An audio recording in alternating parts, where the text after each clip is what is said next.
ఒక పాము కాటికి ఏకంగా 76 సూదులు వేసిన డాక్టర్. ఉత్తరప్రదేశ్ లోని కన్నౌజ్ లో 14 ఏళ్ల కరణ్ యాదవ్ ఇంటి దగ్గరలో వంట కోసం కట్టెలు తీస్తూ ఉండగా ఒక నాగు పాము కాటు వేసింది. పాము కాటు బారిన పడిన వెంటనే ఆ బాలుడు స్పృహ తప్పి కోల్పోయాడు. విషమేమో శరీరం మొత్తం వ్యాపించింది. కుటుంబమేమో కన్నీళ్లతో మునిగిపోయింది. అలాంటి సమయంలో ఎమర్జెన్సీ రూమ్ లో ఉన్న డాక్టర్ హరి మాధవ్ ఒక కఠినమైన నిర్ణయం తీసుకున్నాడు. యాంటీవెనమ్ ఇంజెక్షన్ ఇవ్వడం ప్రారంభించాడు. 1 కాదు 2 కాదు, ఏకంగా 76 ఇంజెక్షన్లు వేశారు.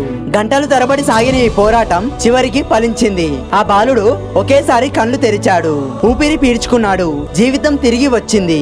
సో ఆ బాలుడు ప్రాణం తిరిగి రావగానే అక్కడున్న ప్రజలందరూ కలిసి ఆయనకి శాలువాలు కప్పి దాంతో పాటు దండలు వేశారు. గాయ్స్, పాము కాటు అనేది చిన్న విషయం కాదు. ఆలస్యం చేస్తే ప్రాణాలు పోతాయి. కాటుపడిన వెంటనే హాస్పిటల్ కి వెళ్ళండి.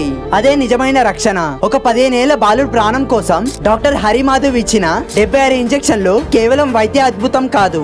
ఈ సంఘటనలో నిజమైన హీరో ఎవరో మీకు తెలుసా? అతను బాలుడు ప్రాణం కోసం ఏకంగా 76 ఇంజెక్షన్లు వేసిన డాక్టర్ హరి మాధవ్. ఈ డాక్టర్ గురించి మీరేమనుకుంటున్నారో కింద కామెంట్ చేయండి. ఇలాంటి మరిన్ని ఇన్ఫర్మేటివ్ కంటెంట్ కోసం మన పేజ్ కి ఫాలో అయిపోండి.